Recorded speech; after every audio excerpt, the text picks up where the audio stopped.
감사합니다. 해야지.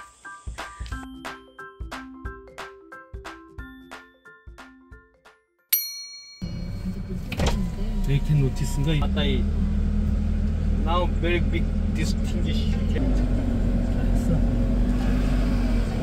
쑤시겠다. 어우 싫어. corn 좋아. 또 해야 돼. 어우.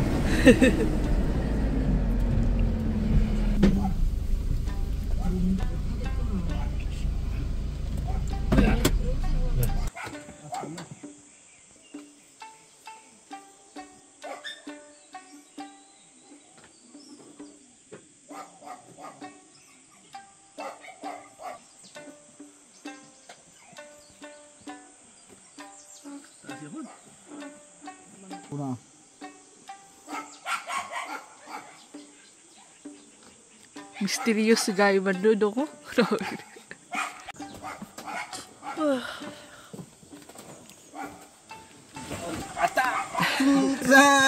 Black Mamba.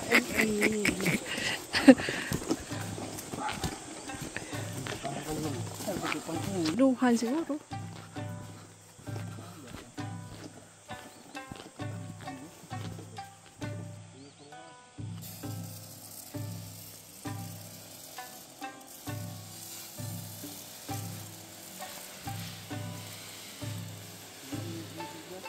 Daw. Ito ang sa araw ng isbat.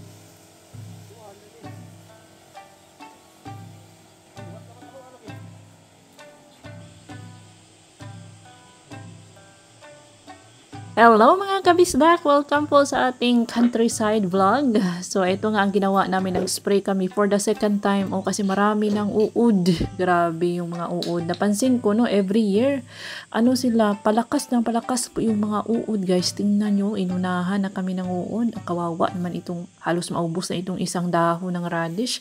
Ang napansin ko, bakit radish lang ang inaatake nila? Itong mga halaman na sa gilid na tumutubo, like ditong native spinach, at yung iba pa, hindi nila kinakain guys. Yung radish lang talaga yung yung tinanim mo, yan lang din yung aatakihin ng ng worms. Pabihirang nila lang. So ito na, after namin sa radish, ay nagpasya kami ni Little Insoy na mag-cycling.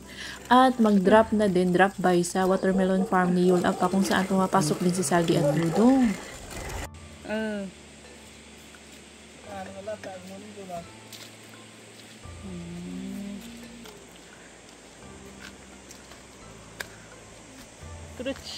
Parking sa parking.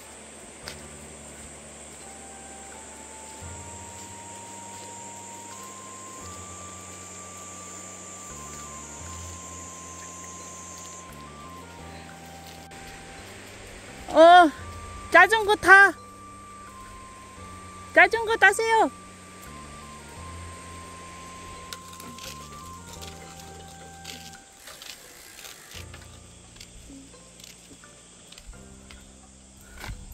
Naa sila'y tawong salo.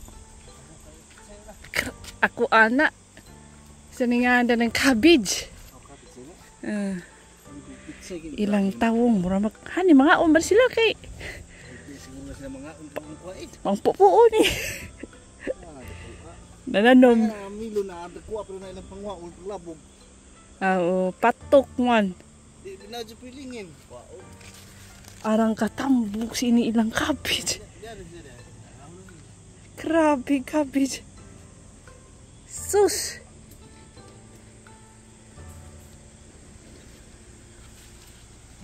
Mahal ba sila sa tuwa na? Mahal ng cabbage. Naging nga sa may cabbage na pagka kay mahal na rin. Grabe. 감사합니다. 해야지. Parking over. Dali. Sipa. Sipa, dali. Dali.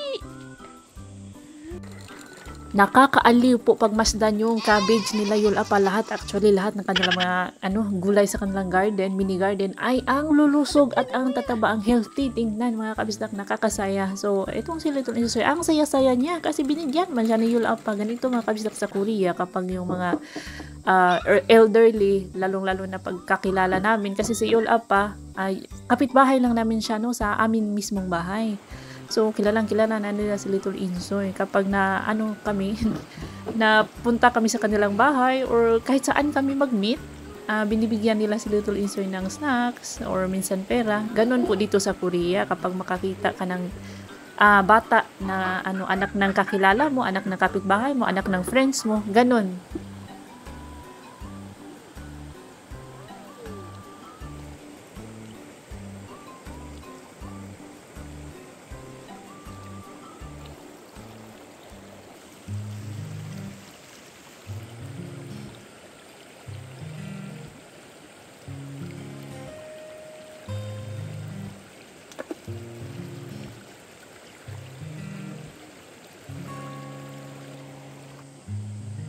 Nag-relax po kaming dalawa ni Little Insoy dito, and then pagka-uwi namin sa bahay, ayan, nilaro niya ulit yung kanyang kinitexan. Di ba blue man yung binigay ko sa vlog 276.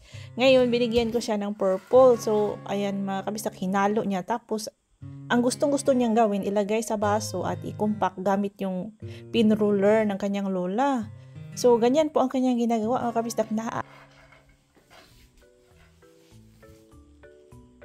Naaaliw po siya kapag kinitiksan ang kanyang nilalaro or yung clay at tubig. Yan po ang mga paboritong mga gawain Little Insoy mga kabisdak. Nag-order na din ako online ng sand mat. Yung mga kabisdak, makikita nyo next time. Para doon na siya sa loob maglaro at wala na tayong masyadong lilinisin pang mga sand. Kasi ang kuti ito guys. Siya pahirapan po siyang linisin kasi nga mapino po yung sand. Matagal po yung walisin. Kung gagamit ka ng vacuum cleaner, yun po ang maganda. Pero itong si Little Insoy, siya mga kabisdak, sensitive siya sa ingay ng vacuum cleaner. Jara, mataga ka long. Naog.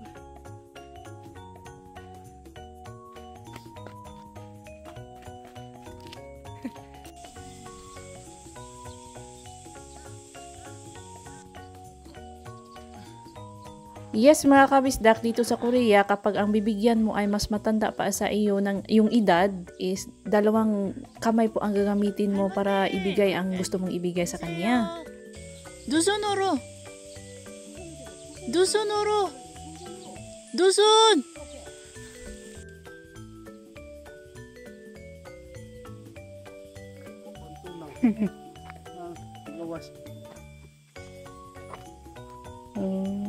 At pumunta din kami dito sa ating chili farm para bisitahin si Saldi at Dudong, magbigay na rin ng snacks. Si Saldi po ay naglalagay ng fertilizer, si Dudong naman ay nag-spray ng pesticide. Yes guys, itong chili farm natin, itong mga chili plants, kailangan din ng pesticide kasi inaatake din po ito ng mga uod.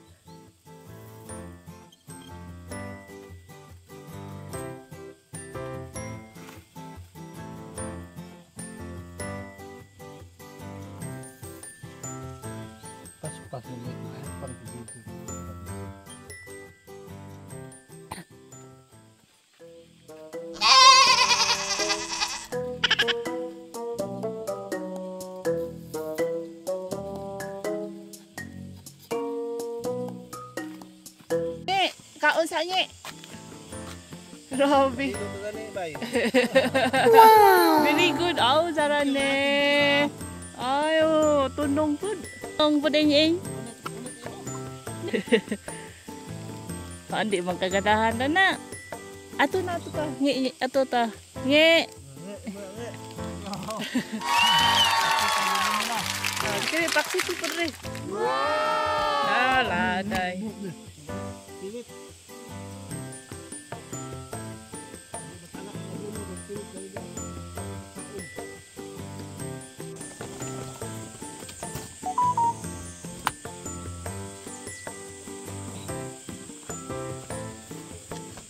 Huh? Ang iskro. Hatag iskro dong. Asa may ipo de.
Yes, dahil natutulog man ang aking mahal na biyanan, charis, natutulog po si biyanan. So, ako na lang ang nag-ano-ano dito mga kabisdak. Iniisip ko na lang kung paano ba ito i-dry niya. Siya kasi, si biyanan kasi po ang nag-dry ng mga garlics namin dati. So, ngayon ako na-try ko kung ano ba, magkadimao ba tayo dito. So, hindi po masyadong mahaba itong vlog natin today dahil ito lang po ang nangyari that day. Wala masyadong mga kaguluhan, wala masyadong mga, mga funny moments kasi trabaho, seryoso po silang nagtrabaho si Saldi at Dudong at si Daddy Insoy is nasa pension house kasi may mga guest. Tuwing summer, marami talagang guest sa pension house mga kabisdak at hindi po kami ang may-ari ng pension. Pag may-ari po yan ng barangay, parang siya, kooperatiba guys. Si Daddy Insoy lang ang manager. So after nila nag-spray sa mga weed killer, ini-sprayhan ng pampatay ng damo guys kasi mahirap na para kay biyanan magdamo dahil na siya, matanda na, masakit na yung kanyang balikat. Ni-recycle, namin, sinegregate namin yung pwede ma-recycle at hindi. Ito po yung basura galing sa pag-construct ng ating bahay. At ito, may na-discover po ako na masarap pala ang cheese isahog sa lettuce salad at masarap din pala siyang guys, ikainin with rice. Ngayon ko lang po nalaman. Salamat pala kay Mr. and Mrs. Asperger, Casey, and Alex. Sa pagbigay, ito po yung nasa vlog natin, yung dumating yung aking friend from Switzerland. Binigyan tayo ng mga maraming pasalubong. Isa na doon yung cheese na masarap. Pagkasarap-sarap. So, ayan lang po. That's all for today's video mga kabisdak. Thank you so much for always watching. Ingat lahat!